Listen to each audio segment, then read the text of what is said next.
आजादी का पूरा एंजॉय किया होगा।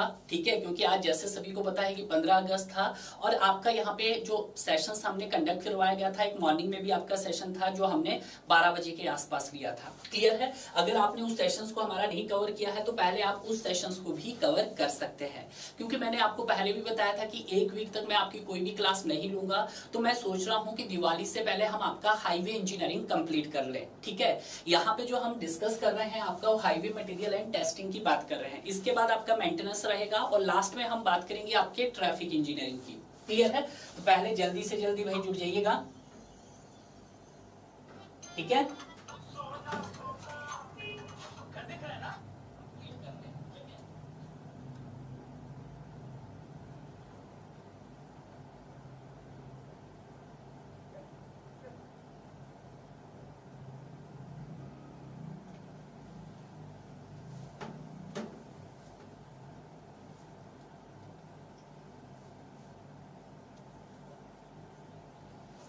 ठीक है, क्योंकि हमने एक सेशन आपका ऑलरेडी कंप्लीट कर चुके हैं हम सर, किसका? आपके हाईवे मटेरियल एंड टेस्टिंग का। क्लियर है? अब यहाँ पे बात करेंगे आपके नेक्स्ट सेशंस की बात करेंगे। क्लियर है? तो ये रहा पहला क्वेश्चंस आपकी स्क्रीन के ऊपर। देखिएगा, इस क्वेश्चंस को काफी इंपॉर्टेंट है क्योंकि मैं यहाँ पे उन्हीं क्वेश्चंस को करवा रहा हूँ जहां पर आपका कंसेप्ट रिवाइज होगा डियर। क्लियर है? क्वेश्चन देखिएगा, क्वेश्चन आपके पास क्या बोल रहा है।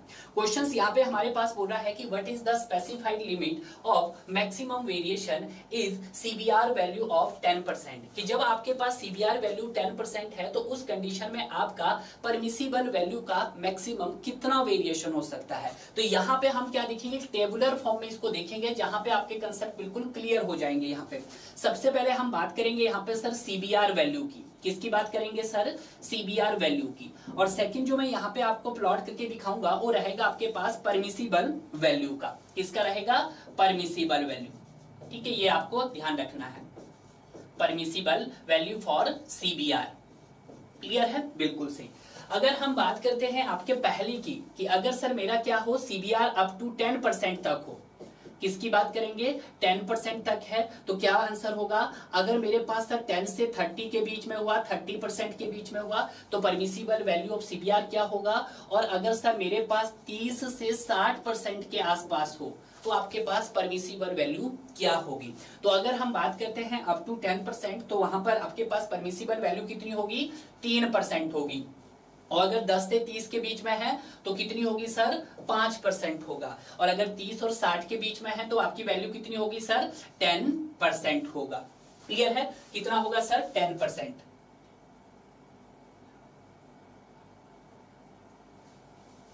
क्लियर है? तो यहां पे अगर हम बात करते हैं अप टू 10 तो अप टू 10 के लिए कितना है सर आपके पास? 3% यहां पर आपकी वैल्यू आ गई है। तो ये चीज ध्यान रखना है कि यहाँ पे आपसे क्या पूछा जा रहा है। क्लियर है? 10 की जगह अगर 10 से 30 बोलता तो आपका आंसर होता 5%, और अगर 30 से 60 पूछता तो आपका आंसर होता सर 10% होता है। क्लियर है? तो यहाँ पे हमारे पास ये ऑप्शन सही हो गया है। अब हम बात करते हैं अपने नेक्स्ट क्वेश्चंस की। नेक्स्ट क्वेश्चंस क्या बोल रहा है कि which of the following test measure the toughness of road aggregate. कि जो रोड एग्रीगेट की जो टफनेस है उसको हम किससे मेजर करेंगे? क्रशिंग टेस्ट से करेंगे, एब्रेशन टेस्ट से करेंगे, इंपैक्ट टेस्ट से करेंगे, या आपका किससे करेंगे? अगर हम बात करते हैं आपके क्रशिंग टेस्ट, तो क्रशिंग टेस्ट किसके लिए परफॉर्म किया जाता है सर? आपका आपके एग्रीगेट की स्ट्रेंथ फाइंड आउट करने के लिए। क्लियर है? बिल्कुल सही। और अगर हम बात करते हैं सर आपका एब्रेशन टेस्ट की, तो एब्रेशन टेस्ट भी मैं आपको बता चुका हूं। ठीक है। और अगर हम बात करते हैं यहाँ पे सर इंपैक्ट टेस्ट, तो इंपैक्ट टेस्ट किसके लिए दिया जाता है सर? आपका टफनेस के लिए। ठीक है, इंपैक्ट किसके लिए दिया जाएगा सर? आपका टफनेस के लिए। तो यहाँ पे आप लिख सकते हैं H, टफनेस के लिए। क्लियर है? बिल्कुल सही। और उसी तरह से अगर हम बात करते हैं शेप टेस्ट के लिए, तो शेप टेस्ट के लिए क्या दिया जाता है जरा बताइएगा भाई। तो शेप टेस्ट के लिए हम दो टेस्ट करते हैं। एक टेस्ट होता है सर आपके पास फ्लैकीनेस इंडेक्स टेस्ट होता है, और दूसरा आपके पास सर एंगुलर इंडेक्स होता है, EI। ठीक है, एक फ्लैकीनेस इंडेक्स हो गया और एक आपके पास EI हो गया है। फ्लैकीनेस इंडेक्स और एंगुलर इंडेक्स का यूज आप तभी करेंगे जब हमारे पास एग्रीगेट का साइज क्या हो सर? मोर देन 6.3 mm हो। क्लियर है? तो हम किसका यूज करेंगे सर यहाँ पर? तो हम यूज करेंगे आपका इसका। क्लियर है? तो यहाँ पे जो आपका राइट आंसर हो गया आपके पास सर इंपैक्ट हो गया है। क्लियर है? तो हमने डिस्कस कर लिया है। नेक्स्ट सवाल, क्वेश्चन नंबर थर्ड देखिएगा, ये भी इंपॉर्टेंट क्वेश्चन है भाई। क्वेश्चन नंबर 3 क्या बोल रहा है कि if the aggregate impact value is less than 10 then it is classified. तो देखिएगा इसके लिए भी आपको टेबल पता होना चाहिए कि अगर आपके पास वैल्यू क्या हुई है एग्रीगेट वैल्यू की 10 से कम हुई तो क्या होगा सर, और अगर सर आपके पास 10 से ज्यादा होगी तो क्या होगा। देखिएगा तो यहाँ पे देखिएगा आपके पास किसकी बात कर रहे हैं यहाँ पर, वो इंपैक्ट वैल्यू। इंपैक्ट वैल्यू को मैं IV लिखता हूं और यहाँ पे लिख देता हूं इसका सर मैं कि क्या होगा आपके पास क्लासिफाइड ऑफ एग्रीगेट। तो उस तरह के एग्रीगेट को हम क्या बोलेंगे। अगर सर मेरे पास इंपैक्ट वैल्यू क्या हुई सर हमारे पास लेस देन 10% हुई, लेस देन 10% हुई तो इसका मतलब क्या हुआ, एक्सेप्शनली स्ट्रॉन्ग होगा। कैसा होगा सर आपके पास, एक्सेप्शनली स्ट्रॉन्ग होगा। और अगर सर हमारे पास इंपैक्ट वैल्यू क्या होगी सर 10 से 20% के बीच में होगी तो उसको हम क्या बोलेंगे, तो सर उसको हम बोलेंगे स्ट्रॉन्ग। क्या बोलेंगे, तो उसको बोला जाएगा आपके पास स्ट्रॉन्ग बोला जाएगा। और अगर वैल्यू आपके पास सर 20 से 30% के बीच में हुई तो उसको क्या बोला जाएगा, तो सर उसको बोला जाएगा आपका सेटिस्फैक्टरी। क्या बोला जाएगा सर, सेटिस्फैक्टरी बोला जाएगा। क्लियर है। और अगर हमारे पास वैल्यू क्या हुई सर मोर देन 35%, 35% से ज्यादा हुई, 35% से थोड़ा सा इसको मोर देन 35% हुई, ठीक है। तो उस कंडीशंस में इसको क्या बोला जाएगा, तो देखिएगा यहां पे, तो उस कंडीशन में इसको बोला जाएगा सर आपका वीक फॉर रोड सरफेस। क्या बोला जाएगा, weak for road surface. Clear है। तो ये चीज हमको ध्यान रखना है। तो यहाँ पे बोला है लेस देन 10 तो क्या होगा आपके पास, एक्सेप्शनली स्ट्रॉन्ग होगा। तो आपका आंसर क्या आ गया सर यहाँ पर, B is the right answer आ गया है। क्लियर है। इसके अलावा अगर हम देख सकते हैं इंपैक्ट वैल्यू, तो यहाँ पे अगर मैं प्रीवियस क्वेश्चंस को आपको ले जाऊं, इंपैक्ट वैल्यू के बारे में अगर हम डिस्कस कर लेते हैं थोड़ा सा, कि जो इंपैक्ट वैल्यू है IV वो आपके पास sir should not be more than 30% से ज्यादा नहीं होनी चाहिए। पहला केस, impact value should not be more than 35% से ज्यादा नहीं होनी चाहिए। और next, impact value should not be more than 40% से ज्यादा नहीं होनी चाहिए, क्योंकि ये सवाल अक्सर पूछे जाते हैं। तो बताइएगा जरा आप। तो अगर हम बात करते हैं अगर 30 से ज्यादा तो किसके लिए आएगी सर आपके पास, वेयरिंग कोर्स के लिए। तो आप लिख सकते हैं सर वेयरिंग कोर्स के लिए।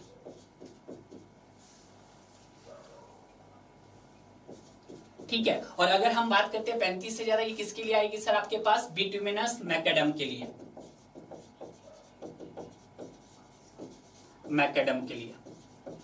ठीक है। और अगर हम बात करते हैं सर आपकी 40 से ज्यादा नहीं होनी चाहिए, किसकी सर, ये WBM के लिए, वाटर बॉन्ड मैकेडम के लिए। क्लियर है। तो यहाँ पे हमने ये सारे का सारा कंसेप्ट क्या कर लिया है, डिस्कस कर लिया है, जो आपके एग्जाम पॉइंट ऑफ व्यू से था। ये भी सर हो गया है। नेक्स्ट सवाल देखते हैं, क्वेश्चन नंबर 4। ठीक है भाई, क्वेश्चन हम जल्दी जल्दी करेंगे। आप देखिएगा क्वेश्चन नंबर 4 बताइएगा।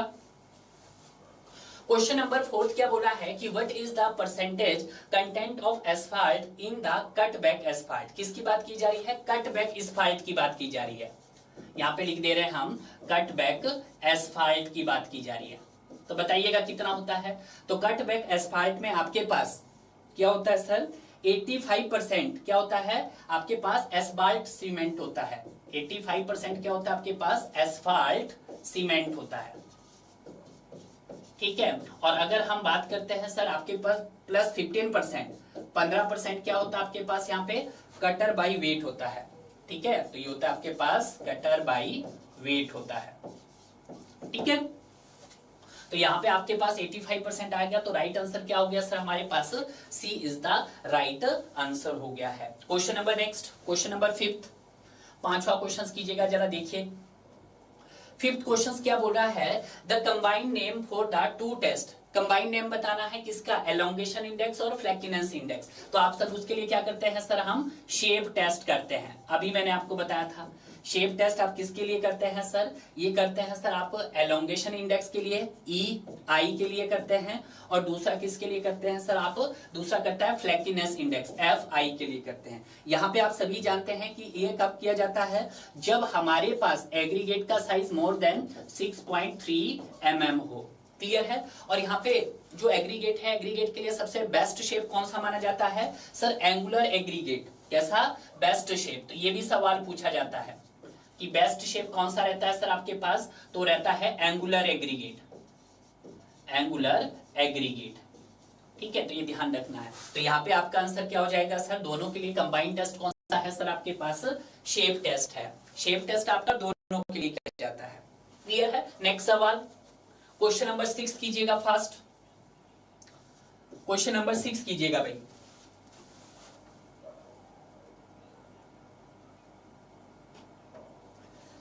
क्वेश्चन नंबर 6 क्या बोल रहा है? The Marshall method is used for mix design which one of the following. कि इसमें से मार्शल मेथड किस में यूज किया जाता है? पहला बोला है कंक्रीट मिक्स में, आपके ग्रेनुलर मिक्स में, या बिटुमिनस मिक्स में। तो यहाँ पे जो मार्शल टेस्ट है वो किसके लिए यूज किया जाता है सर? आपका बिटुमिनस मिक्स के लिए किया जाता है। ठीक है, और बिटुमिनस मिक्स में आपने मार्शल स्टेबिलिटी कर्व देखा था, फ्लो कर्व देखा था, कुछ इस तरह से था।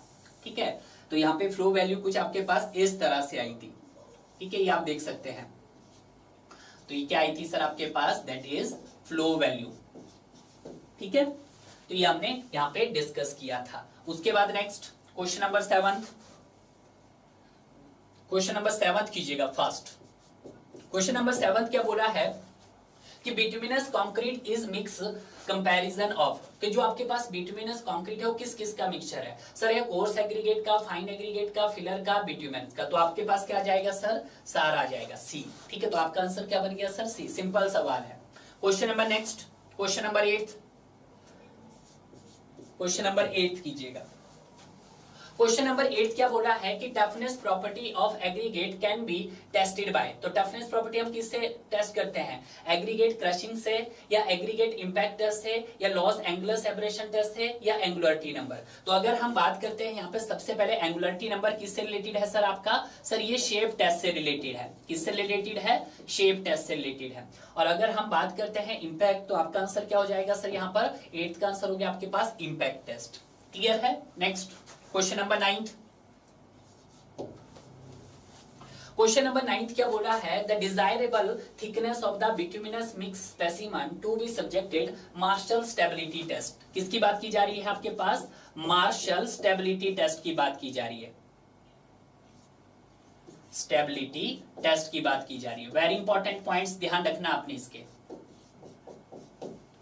ठीक है, तो मार्शल स्टेबिलिटी टेस्ट में आपको क्या रखना है? देखिएगा उसने क्या पूछा है? उसने पूछा है डिजायरेबल थिकनेस।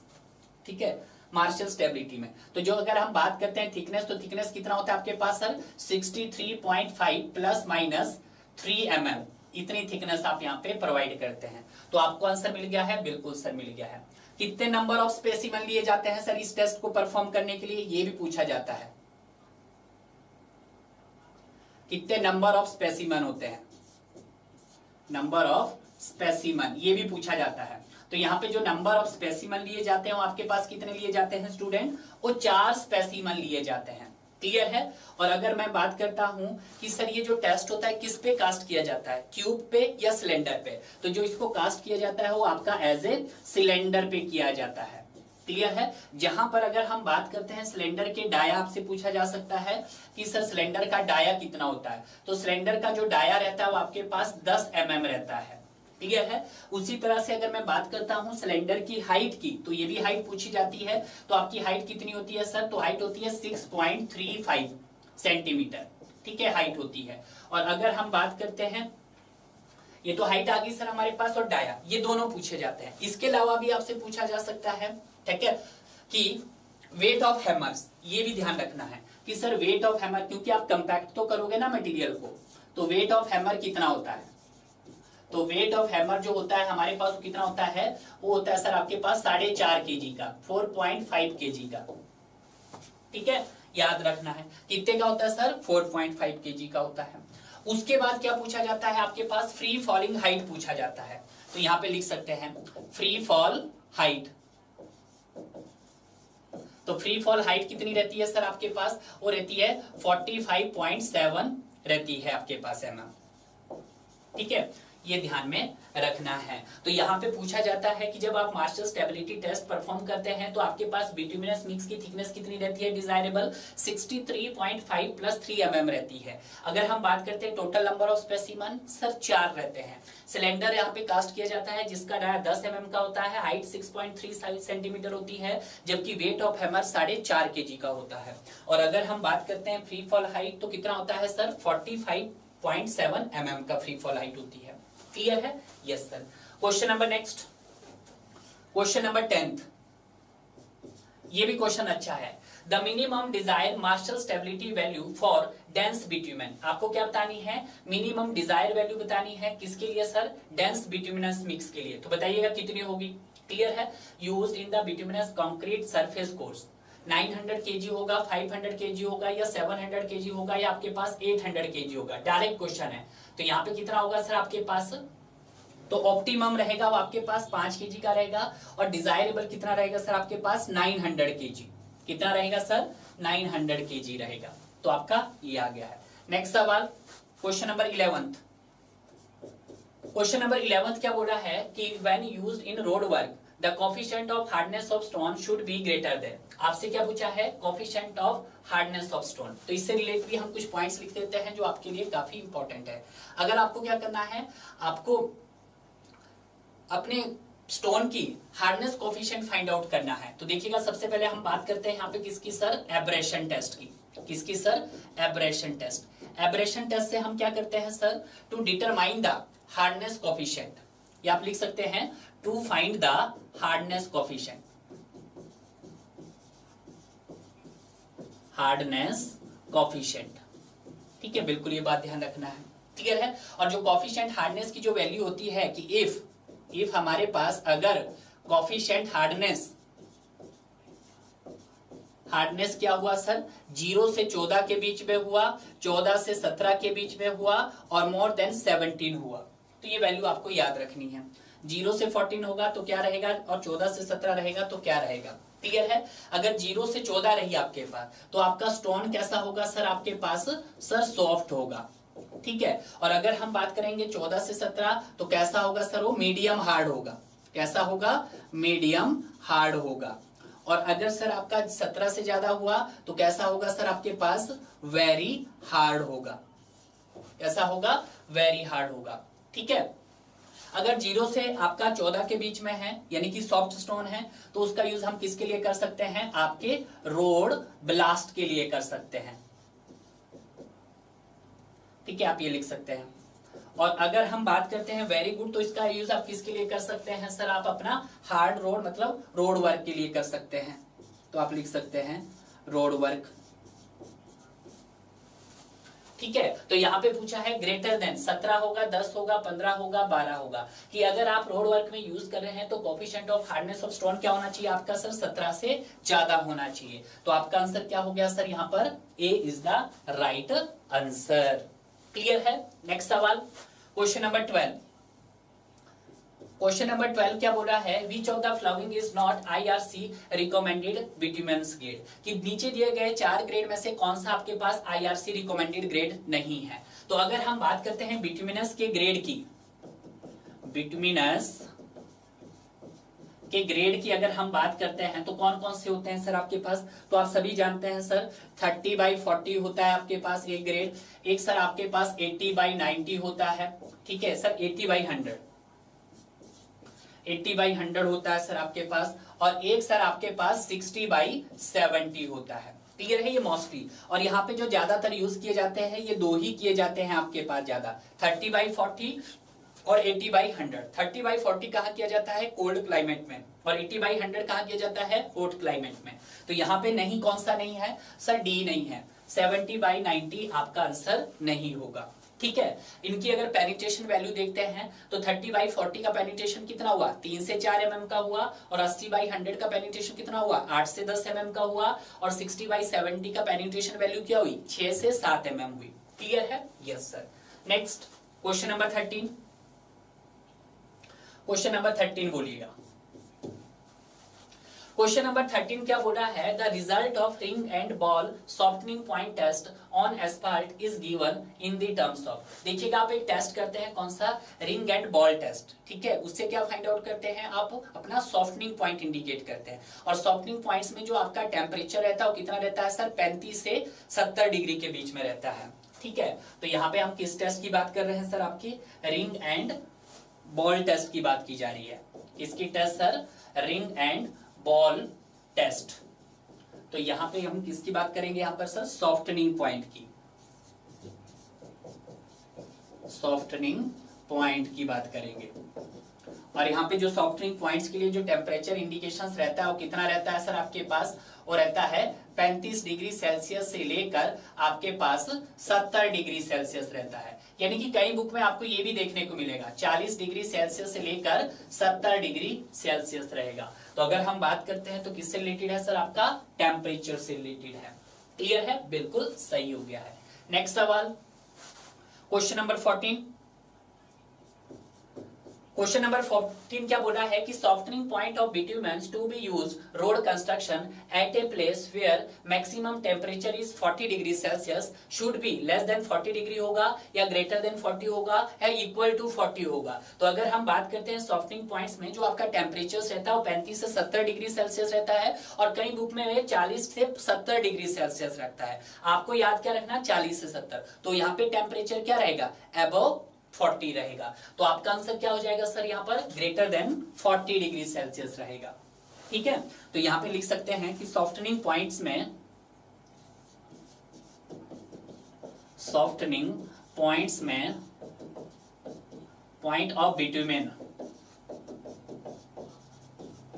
में जो आपका टेम्परेचर रहता है वो कितना रहता है सर, वो 40 डिग्री सेल्सियस से 70 डिग्री सेल्सियस रहता है। तो रिजल्ट क्या मिला आपके पास कि sir greater than 40 degree Celsius होगा। तो आपका आंसर आ गया सर यहाँ पर B is the right answer. Clear है। नेक्स्ट सवाल, क्वेश्चन नंबर 15 कीजिएगा। ये भी हम कर चुके हैं भाई, बिल्कुल सही।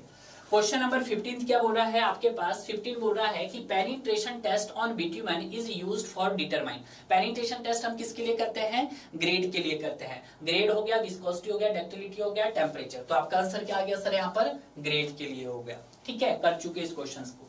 नेक्स्ट क्वेश्चन, क्वेश्चन नंबर 16 कीजिएगा। क्वेश्चन नंबर 16 क्या बोला है कि the ductility value of bitumen is, ठीक है। तो सबसे पहले आपको यहाँ पर दो डिफरेंस पता होने चाहिए कि सर टार क्या होता है और बिट्यूमेंस क्या होता है। तो देख लेते हैं, यहाँ पे डिस्कस कर लेते हैं बिट्यूमेंस के बारे में,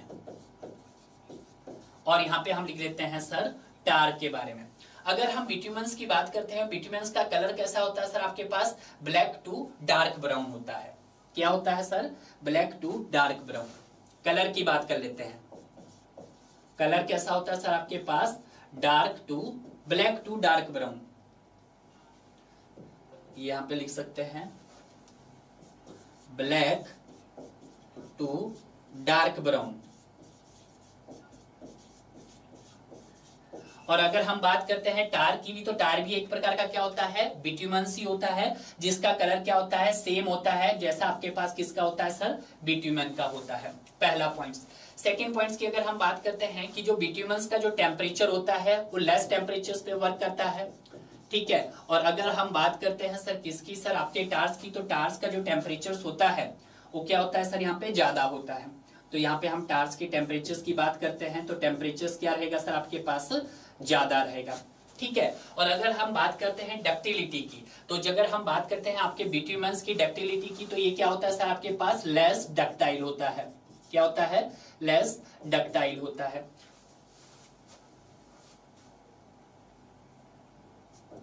टाइल होता है। और अगर हम बात करते हैं इसकी, तो ये क्या होता है सर आपके पास, मोर डक्टाइल होता है, ठीक है।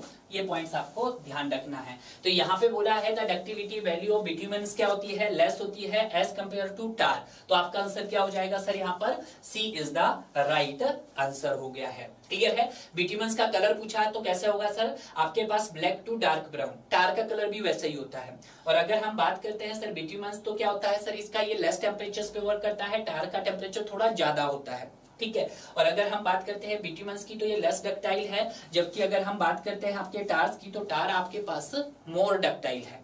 क्लियर है? Yes sir. Next question number 17 कीजिएगा।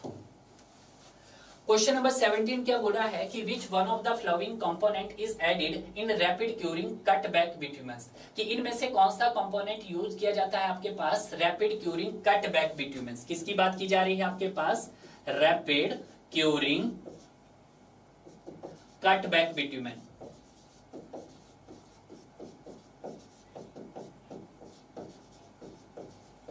ठीक है, ये बात आपको ध्यान रखना। तो यहां पे क्या किया जाता है? पेट्रोल का डेस्टिलेशन यूज किया जाता है, जिसको हम बोल सकते हैं gasoline, gasoline and naphtha use किया जाता है, जो एक प्रकार से क्या है? टाइप्स ऑफ पेट्रोल है। ठीक है, ये ध्यान रखना है यहां पर। तो अगर हम बार बोलते हैं कि which of the following components is added rapid curing cut back bitumen, तो गैसोलाइन या केरोसिन या high boiling point of gases, तो क्या हो सकता है? गैसोलीन और नेफ्था हो सकता है, जो एक प्रकार के पेट्रोल्स के टाइप है। तो आपका आंसर क्या हो जाएगा सर यहाँ पर? गैसोलाइन। ठीक है, सिंपल है। Yes sir. नेक्स्ट सवाल क्वेश्चन नंबर 18 ये भी हम कर चुके हैं कि which of the following is standard load value obtain from the large number of test crust on is 5 mm, कि जब आपके क्रशिंग वैल्यू कितनी दी है? 5 mm। तो जब भी हम सीबीआर टेस्ट परफॉर्म करते हैं तो 2 पेनिट्रेशन पे काम करता है। सर 2 पेनिट्रेशन कौन कौन से हैं? पहले आप उनको देखिएगा, हम ऑलरेडी डिस्कस कर चुके हैं इस तरह के सवालों का। ठीक है, फिर से मैं एक बार आपको रिवाइज करवा देता हूँ।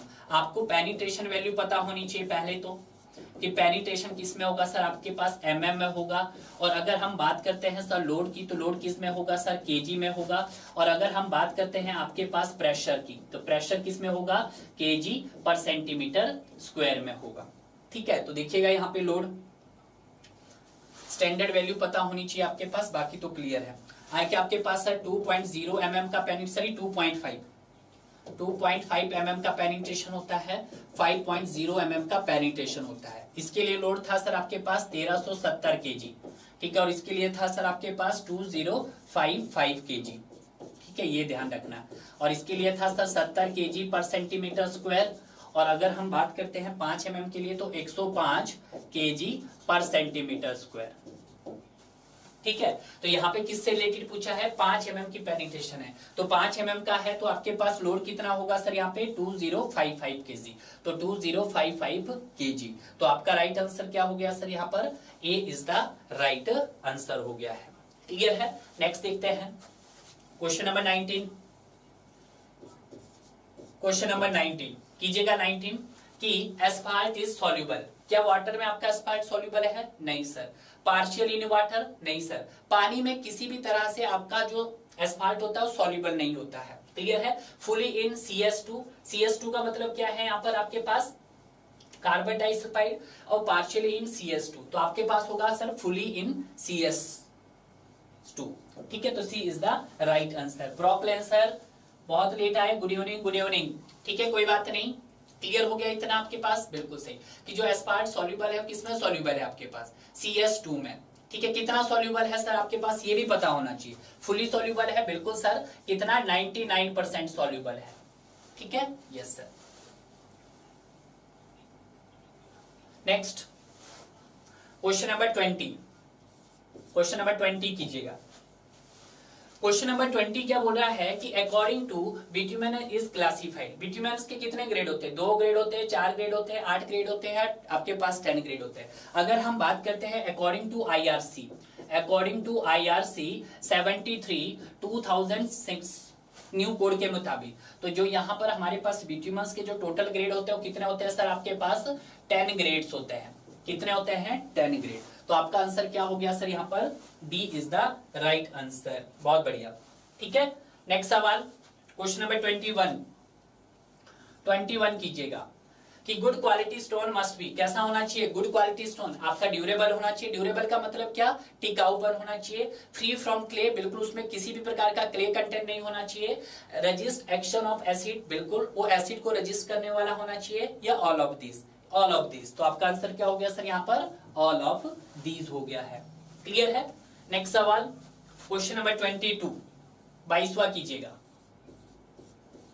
क्वेश्चन नंबर 22वां क्या बोल रहा है कि which one of the following substance is blended with bitumen for production of rapid curing cutbacks. तो मैंने अभी आपको बताया था कि रैपिड क्यूरिंग कटबैक के लिए हम मोस्टली क्या रहते हैं आपके सब्सटेंस, सर आपका नेफ्था रहता है और आपका गैसोलीन रहता है। नेफ्था और गैसोलीन जो है ये एक प्रकार के पेट्रोलियम के टाइप्स ही है। तो यहाँ पे इसका आंसर क्या हो गया सर आपके पास, बताइएगा।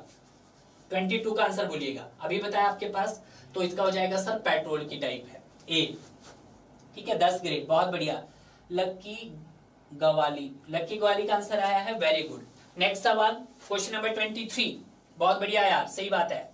23 कीजिएगा। Which one of the following test is conducted evaluate the shape property of aggregate. Aggregate की जो शेप प्रॉपर्टी आप वैल्यूएट करते हैं उसके लिए कौन सा टेस्ट करते हैं? तो अभी हमने बताया था आपके लिए कि जो शेप के लिए हम जो टेस्ट करते हैं ना भाई, शेप टेस्ट, वो कौन सा रहता है सर हमारे पास? वो चाहे आपके पास फ्लैकीनेस इंडेक्स हो, FI इंडेक्स हो, चाहे हमारे पास एंगुलरिटी इंडेक्स हो, EI हो, तो उसके लिए हम कौन सा टेस्ट करते हैं? शेप टेस्ट करते हैं। और यहाँ पे जो एग्रीगेट का साइज रहता है वो क्या रहता है? मोर देन 6.3 mm रहता है। क्लियर है? और जहां पे हम क्या करते हैं सर, आपका एक एंगुलरिटी टेस्ट भी परफॉर्म करते हैं। तो आपका आंसर हो जाएगा इधर डी। और एंगुलरिटी नंबर्स क्या होता है आपके पास? Angularity number is equal to 67% ऑफ आपके पास सॉलिड वेस्ट होता है। ठीक है, ठीक है। नेक्स्ट सवाल 24 कीजिएगा। क्वेश्चन नंबर 24,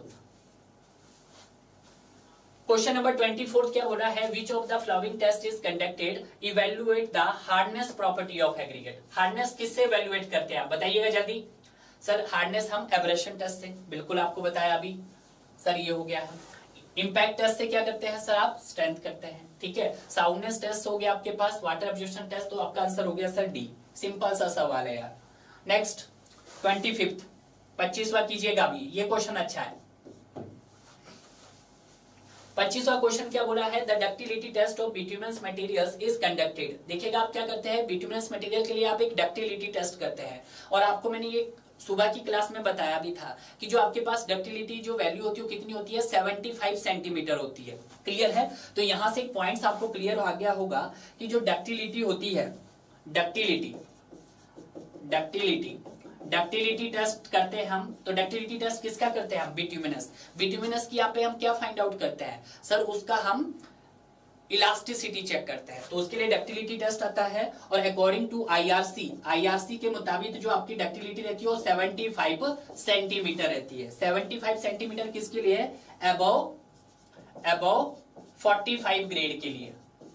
ठीक है, ये आपको ध्यान रखना है। तो यहां से आपको एक और पॉइंट ये भी मिल जाता है कि जो डक्टिलिटी है वो आपके पास सर mm में भी रिप्रेजेंट की जा सकती है और सर आपके पास सेंटीमीटर में भी रिप्रेजेंट की जाती है। mm में भी हो सकती है और सेंटीमीटर में भी हो सकती है। बिल्कुल सही सर, इतना हम कर चुके हैं। और यहाँ पे जो आपका टेम्परेचर मेंटेन रहता है, टेम्परेचर कितना मेंटेन रहता है सर यहाँ पर? वो रहता है सर हमारे पास 27 डिग्री सेल्सियस रहता है। क्लियर है? और अगर मैं बात करता हूं रेट ऑफ पुल, तो रेट ऑफ पुल कितना होता है सर यहाँ पर? तो रेट ऑफ पुल जो होता है यहाँ पे वो आपके पास 50 mm होता है। कितना होता है? 50 mm होता है। तो ये दो टर्म्स आपको पूछी गई है। कौन कौन सा? टेम्परेचर पूछा है और रेट ऑफ पुल पूछा है। तो टेम्परेचर कितना? 27 डिग्री सेल्सियस। तो ये हो गया है 27 डिग्री सेल्सियस और रेट ऑफ पुल 50। तो रेट ऑफ पुल आपका 50 है। तो आपका राइट आंसर क्या हो गया है सर यहाँ पर? B is the right answer. Clear है? और ये भी देखना है आपके पास डक्टिलिटी टेस्ट में जो आपका स्टैंडर्ड डक्टिलिटी वैल्यू होती है वो कितनी होती है? 75 सेंटीमीटर होती है अबव 45 ग्रेड के लिए। क्लियर है? और इसको जो हम आइडेंटिफाई करते हैं डक्टिलिटी को mm में भी हो सकता है और आपका सेंटीमीटर में भी हो सकता है। क्लियर है? Yes sir, B. बहुत बढ़िया। नेक्स्ट सवाल क्वेश्चन नंबर 26 कीजिएगा। क्वेश्चन नंबर 26, क्वेश्चन नंबर 26 क्या बोल रहा है कि बिट्यूमेन क्या है हमारे पास? बताइएगा जल्दी, सिंपल बोलिएगा। अगर हम बात करते हैं बिट्यूमेंस की, तो बिट्यूमेन क्या है हमारे पास? एक प्रकार का एक हाइड्रोकार्बन है। क्या है सर? हाइड्रोकार्बन है। ठीक है, अब देखिएगा यहाँ पे हाइड्रो भी है और कार्बन भी है। तो हाइड्रोकार्बन में हाइड्रोजन कितना है ये पूछा जा सकता है। और सर कार्बन में कितना कार्बन है? अब ऐसा तो नहीं है, जब हाइड्रोकार्बन होगा तो ऑब्वियस सी बात है वहां पे ऑक्सीजन भी होगा, तो आपको यहाँ पे ये भी बताना है भाई कि ऑक्सीजन कितना होगा। ठीक है सर, बिल्कुल बताएंगे सर। तो कितना हाइड्रोजन होता है भाई आप बताइएगा सर। तो हाइड्रोजन जो होता है वो सर 85% होता है, और अगर कार्बन की बात करते हैं तो 12% होता है, और ऑक्सीजन जो होता है वो कितना होता है सर 3% होता है। इसी से मिलकर बनता है आपके पास हाइड्रोकार्बन, और हाइड्रोकार्बन को ही किससे मिलकर बना है आपका बिट्यूमेंस बना है। क्लियर है, बिल्कुल सर। अब जो हाइड्रोकार्बन होता है ये अलग अलग फॉर्म होते हैं, तो नेक्स्ट जो सवाल पूछा जा सकता है ना भाई, वो फॉर्म ऑफ हाइड्रोकार्बन पूछा जाता है। फॉर्म ऑफ हम बिट्यूमेन बोल देते हैं, बिट्यूमेन। ठीक है, कि कौन कौन से आपके फॉर्म हो सकते हैं। तो इसके हमारे पास तीनों फॉर्म हो सकते हैं। कौन कौन से सर आपके पास, ये सर सॉलिड फॉर्म में हो सकता है, बिल्कुल सर, सॉलिड हो सकता है, सॉलिड फॉर्म में हो सकता है, सेमी सॉलिड हो सकता है आपके पास, और तीसरी कौन सी फॉर्म हो सकती है सर आपके पास, लिक्विड फॉर्म हो सकती है। क्लियर है, बिल्कुल सही। अगर हम बात करते हैं इसके सॉलिड फॉर्म को, तो सॉलिड फॉर्म को क्या बोला जाता है स्टूडेंट, इसका एस्फाल्ट बोला जाता है। हमने अभी क्वेश्चन नहीं देखा, क्वेश्चंस में क्या बोला हमें नहीं पता। और अगर हम इसकी सेमी सॉलिड स्टेट देखते हैं तो उसको क्या बोला जाता है सर, तो उसको टार बोला जाता है। क्या बोला जाता है सर, टार बोला जाता है। और अगर इसकी लिक्विड स्टेट हुई तो लिक्विड स्टेट में इसको क्या बोला जाता है सर, पेट्रोलियम बोला जाता है या पेट्रोल बोला जाता है। क्लियर है। तो देखिएगा हमने किस तरह से अपने क्वेश्चंस को ब्रेक किया है, कितनी चीजें हमने सीखी है, बिल्कुल चीजों को हमने बिल्कुल ध्यान से देखा है। तो बिट्यूमेंस क्या है, जब सॉलिड स्टेट में हुआ तो उसको हम एस्फाल्ट बोला, तो बिल्कुल सर सॉलिड स्टेट में हुआ तो एस्फाल्ट बोला। सेमी सॉलिड स्टेट में हुआ तो उसको हम मिनरल टार बोला, सेमी सॉलिड स्टेट में हुआ तो सर उसको हमने टार बोला, और फ्लूइड स्टेट में हुआ तो सर हमने उसको लिक्विड बोला। क्लियर है, क्लियर हुआ इतना कंसेप्ट? यस सर, क्लियर हुआ। नेक्स्ट सवाल, क्वेश्चन नंबर 27 कीजिएगा भाई। 27 क्या बोला है कि in the Dorry abrasion test loss in weight in 21 grams. देखिएगा लॉस इन वेट दिया गया आपके पास, लॉस इन वेट दिया गया है, और कितना दिया गया है 21 ग्राम्स दिया गया है। आगे क्या पूछा है, द कोफिशिएंट ऑफ हार्डनेस। आपको क्या निकालना है, कोफिशिएंट ऑफ हार्डनेस निकालना है। सिंपल सवाल है भाई। तो कोफिशिएंट ऑफ हार्डनेस आप कैसे निकालते हैं, 20 minus loss in weight, 20 minus loss in weight, और लॉस इन वेट किस में होगा सर, ग्राम में होगा, डिवाइडेड बाय क्या करेंगे सर आप, 3 करेंगे। ठीक है, बिल्कुल सही। तो यहाँ पे जो कोफिशिएंट ऑफ हार्डनेस हुआ वो 20 माइनस लॉस इन वेट कितना हुआ सर आपके पास 21 डिवाइडेड बाय 3। सॉल्व करेंगे आप, यहाँ पे 60 आ जाएगा, 60 माइनस 21 डिवाइडेड बाय 3 आ जाएगा। 61 माइनस 21 करेंगे तो यहाँ पे 39 आएगा, 39 डिवाइडेड बाय 3 करेंगे तो आपके पास 13 आ गया है। ठीक है, बहुत बढ़िया। 26 नंबर का डी है सर, 26 नंबर का डी है, बहुत बढ़िया। लेट आए हो क्या, लकी गवाली, बहुत बढ़िया। क्लियर हुआ। तो अब आपसे क्या पूछा है यहाँ पर, कोफिशिएंट ऑफ हार्डनेस पूछा है। तो कोफिशिएंट हार्डनेस के लिए क्या फॉर्मूला रहेगा sir, 20 minus loss in weight gram में होगा, और लॉस इन वेट कितना है 21 ग्राम। तो 20 माइनस 21 बाई 3 सॉल्व करेंगे तो आपके पास कितना आ जाएगा 13। तो यहाँ पे राइट आंसर क्या आ गया सर हमारे पास, A is the right answer. Clear है, क्लियर है सर। नेक्स्ट सवाल, क्वेश्चन नंबर 28। क्वेश्चन नंबर 28 क्या बोला है, regrade bitumen is also known as, कि जो आपके पास रीग्रेड बिट्यूमेन होता है उसको क्या बोला जाता है, रेजिडुअल बिट्यूमेन बोला जाता है, स्ट्रेट रन बिट्यूमेन बोला जाता है, कट बैक बिट्यूमेन बोला जाता है, या ब्लाउन बिट्यूमेन बोला जाता है। तो जो रीग्रेड बिट्यूमेन होते हैं ना डियर, उसको हम ब्लाउन बिट्यूमेन बोलते हैं। क्या बोलते हैं आपके पास, ब्लाउन बिट्यूमेन बोलते हैं। और जो ब्लाउन बिट्यूमेन होते हैं इनके अलग अलग ग्रेड होते हैं। क्या होते हैं, ये आपकी मार्केट्स में अलग अलग ग्रेड्स के मिलते हैं। अब अलग अलग ग्रेड्स के कौन से मिलते हैं जरा बताइएगा। देखिएगा, तो जो इनके ग्रेड होते हैं ना हमारे पास, तो ये होते हैं आपके पास 85/25 की रेंज में मिलते हैं। उसी तरह से सर ये 85/40 की रेंज में मिलते हैं, और अगर हम बात करते हैं 95/40 की रेंज में मिलते हैं।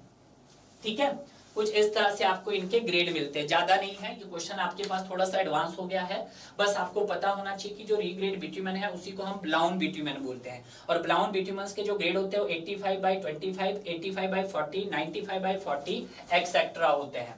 क्लियर है, बिल्कुल सही। तो यहाँ पे जो राइट आंसर हो जाएगा आपके पास D is the right answer. Clear है? बिल्कुल। Next question number 29। Question number 29 कीजिएगा। लकी आंसर बहुत बढ़िया यार, बहुत शानदार, अच्छे आंसर दे रहे हैं। ठीक है, क्वेश्चन नंबर 29 क्या है कि एस्फाल्ट इज, एस्फाल्ट क्या है? प्योर बिट्यूमन है, या आपके पास बाय प्रोडक्ट ऑफ बिट्यूमन है, या आपके पास इम्प्योर बिट्यूमन है, या mixture of bitumens and inert material है? तो बताइएगा क्या है एस्फाल्ट? तो एस्फाल्ट क्या है? एक प्रकार का मिक्सचर है बिट्यूमन्स एंड इनर्ट मटेरियल्स का। ठीक है, तो बिल्कुल, तो 29 का क्या हो गया सर? हमारे पास डी हो गया है। ठीक है भाई। Next question number 30। Question number 30 कीजिएगा। ब्लाउन, बहुत बढ़िया। क्वेश्चन नंबर 30 क्या बोला है? Which of following is the binding material of water bound macadam? आपको क्या बोला है? वाटर बॉन्ड मैकेडम का रोड्स का बाइंडिंग मटेरियल बताना है। देखिएगा, मैंने आपको सीसी रोड का बताया था। सीसी रोड का बाइंडिंग मटेरियल क्या होता है भाई? पहले आपको ये बताओ सर। सीमेंट और लाइम होता है। क्या होता है? आपके पास सीमेंट और लाइम होता है। ठीक है, उसी तरह से आज हम बात करेंगे water bound macadam. Water bound macadam, तो बताइएगा वाटर बॉन्ड मैकेडम का क्या होगा? तो वाटर बॉन्ड मैकेडम का होगा सर आपके पास स्टोन डस्ट। क्या होगा? स्टोन डस्ट होगा।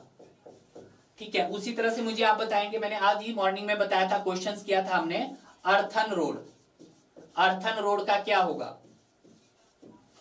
तो अर्थन रोड का होगा सर आपके पास यहां पर ग्रेवल होगा, ग्रेवल होगा, और आपके पास सर स्टोन होगा। ठीक है, तो ध्यान रखना, सीसी रोड का सीमेंट और लाइम होगा, वाटर बॉन्ड मैकेडम का स्टोन और डस्ट होगा, अर्थन रोड का ग्रेवल और स्टोन होगा। तो आपके पास आंसर क्या आ गया सर? स्टोन डस्ट हो गया है। नेक्स्ट सवाल, क्वेश्चन नंबर 31। क्वेश्चन नंबर 31 क्या बोल रहा है कि water bound macadam road are constructed which of the following materials? कि जो आपके पास वाटर बॉन्ड होता है वो किससे मिलकर बना होता है? तो बताइएगा 31 का फर्स्ट, ये भी हम क्वेश्चंस कर चुके हैं। Crust stone aggregate, soil gravel mixture, या डिसइंटीग्रेट रोक, या मुर्रम? तो आपका आंसर क्या होगा सर? Crust stone aggregate.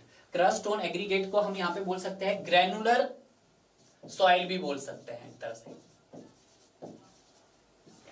ठीक है, yes sir. Next question number 32। Question number 32वां कीजिएगा भाई। 32 क्वेश्चन रिपीट हो गया है। Find the coefficient of hardness. आपको क्या निकालना है? Coefficient of hardness find out करना है।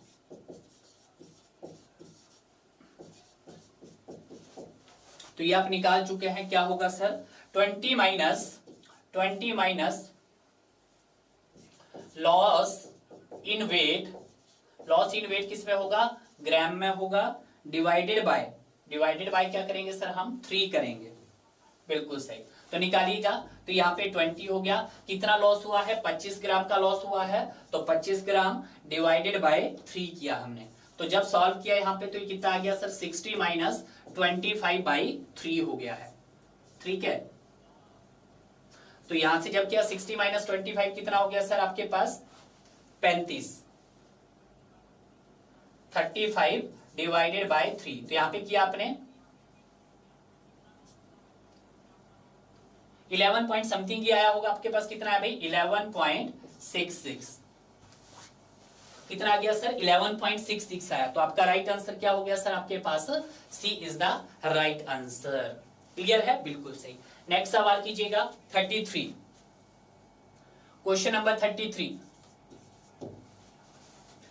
क्वेश्चन नंबर 33 क्या बोल रहा है? Highway material Los Angeles test machine is used to conduct. कि जो लॉस एंजलस टेस्टिंग मशीन है उसका यूज आप किसके लिए करते हैं? एब्रेशन टेस्ट के लिए, या एट्रिशन टेस्ट के लिए, इंपैक्ट टेस्ट के लिए, या क्रशिंग स्ट्रेंथ के लिए? तो बताइएगा किसके लिए करते हैं सर? हम एब्रेशन टेस्ट के लिए करते हैं।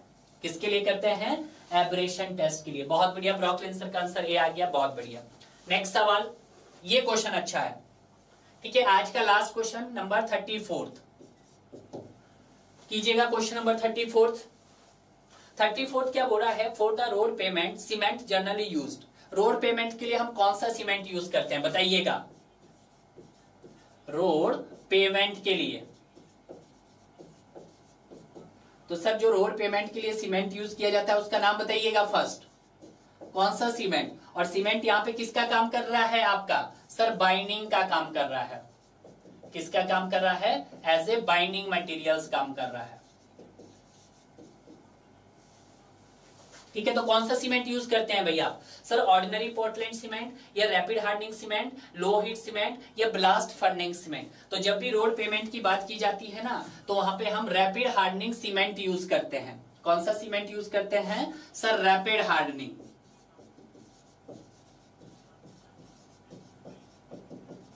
रैपिड हार्डनिंग सीमेंट यूज करते हैं। और रैपिड हार्डनिंग सीमेंट का कोड पूछा जाता है, इसका कोड क्या होता है, तो होता है IS 8041 होता है। कितना होता है, IS 8041 होता है। क्लियर है। इसका और भी पॉइंट पूछा जाता है कि सर रैपिड हार्डनिंग सीमेंट होता है, उसका इनिशियल सेटिंग टाइम कितना होता है, तो सर इसका इनिशियल सेटिंग टाइम 30 मिनट होता है भाई। कितना होता है, 30 मिनट होता है। और अगर हम बात करते हैं सर इसी सीमेंट के फाइनल सेटिंग टाइम की, FST की, तो फाइनल सेटिंग टाइम कितना होता है आपके पास सर, 10 घंटे होते हैं। 10 घंटे बोले तो 1 घंटे में 60 मिनट, तो 10 घंटे में 600 मिनट, तो यहां पे हो जाएगा सर 600 मिनट। क्लियर हुआ, तो सारा कंसेप्ट क्लियर हुआ। आज ये क्वेश्चंस आपके इंटरव्यू में 100 बारी पूछा गया है, LNT में ये सवाल पूछा गया है। मेरे बहुत सारे ऐसे स्टूडेंट थे जिनसे ये सवाल पूछा था कि रोड पेमेंट में हम कौन सा सीमेंट यूज करते हैं, तो आपका आंसर होगा सर रैपिड हार्डनिंग सीमेंट। तो सेकंड सवाल था रैपिड हार्डनिंग सीमेंट का कोड का नाम बताओ, तो कोड है सर IS 8041। उसके बाद पूछा जाता है रैपिड हार्डनिंग सीमेंट का initial setting time sir 30 minute होता है। फाइनल सेटिंग टाइम कितना होता है सर, आपके पास 600 मिनट होता है। 600 मिनट बोले तो आपके पास 10 घंटे होते हैं। क्लियर है, बिल्कुल सही। तो इस तरह से आज की क्लास में हमने बहुत अच्छे अच्छे क्वेश्चंस किए इस सेशंस में, जो आपने काफी एंजॉय किए होंगे। क्लियर है, तो ध्यान रखना। अब ये तो हमारे पास बात होगी एक, बट जब हम RCC की बात करते हैं, ये भी मैं बता देता हूं, RCC में भी हमने बताया था कि हम क्या करते हैं सर, सीमेंट का यूज करते हैं। किसका यूज करते हैं, सीमेंट का। तो आपको बताना चाहिए था कि कौन सा सीमेंट होता है सर, आपके पास OPC होता है। OPC बोले तो ऑर्डिनरी पोर्टलैंड सीमेंट। और ऑर्डिनरी पोर्टलैंड सीमेंट के भी आपके पास क्या होते हैं, डिफरेंट ग्रेड होते हैं। कौन से सर, एक 33 होता है, एक 43 होता है, और एक हमारे पास 53 होता है। बिल्कुल होता है सर। अगर हम बात करते हैं कि सर इनमें से स्टैंडर्ड कौन सा होता है, तो सर 43 हमारे पास स्टैंडर्ड होता है। अगर हम बात करते हैं सर 33 का यूज कहां करते हैं हम, लो कंस्ट्रक्शन वर्क में करते हैं, नॉर्मल कंस्ट्रक्शन वर्क में। और 43 का कहां यूज करते हैं, आप बीम कॉलम स्लैब में करते हैं। और 53 का कहां यूज करते हैं, मैसिव स्ट्रक्चर्स में करते हैं, जैसे आपका डैम हो गया, आपका ब्रिज हो गया, एक्सेट्रा। क्लियर है, तो ये सारे पॉइंट्स आपको यहाँ पे लर्न होने चाहिए। देखिएगा जब आप पढ़ रहे हो ना, तो एक सब्जेक्ट नहीं एग्जाम में पूछा जा रहा है, आपसे 10 से 12 सब्जेक्ट पूछे जा रहे हैं, और 10 से 12 के 12 सब्जेक्ट्स को आप लिंक करके पढ़िएगा। ठीक है, ताकि आपका कंसेप्ट स्ट्रॉन्ग बनेंगे यहाँ पर। अब देखिएगा, आप एक सब्जेक्ट पढ़ते हो और एक सब्जेक्ट में आपके 5 क्वेश्चन गलत हो जाते हैं, तो क्या आपका सिलेक्शन होगा, कभी नहीं होगा। ठीक है, तो अगर आप पूरे मानो कि आपने 12 सब्जेक्ट पढ़े और 12 सब्जेक्ट में से 60 क्वेश्चन ऐसे आए जो आपने गलत कर दिए, यानी कि 5 की एवरेज से आपका हर सब्जेक्ट में क्वेश्चन गलत हो रहा है, तो 100 में से तो आपके 40 ही क्वेश्चन सही हुए ना। तो 40 क्वेश्चन में तो सिलेक्शन नहीं होने वाला है यार।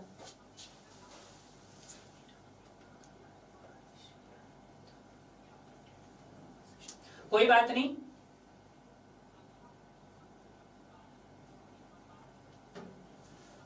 ठीक है। और ये बात याद रखना, यहाँ पे ये सेशंस प्राइवेट हो जाएंगे अब। ठीक है, RCC के भी प्राइवेट कर दूंगा अब सारे सेशन जो आपको RCC के थे यूट्यूब पे, और ये जो हाईवे के चल रहे हैं ये भी आपके सेशंस अब प्राइवेट हो जाएंगे। ठीक है, क्लास के तुरंत बाद आपका सेशन प्राइवेट कर दिया जाएगा। ठीक है, तो आज का सेशन हम यहीं पे एंड करते हैं।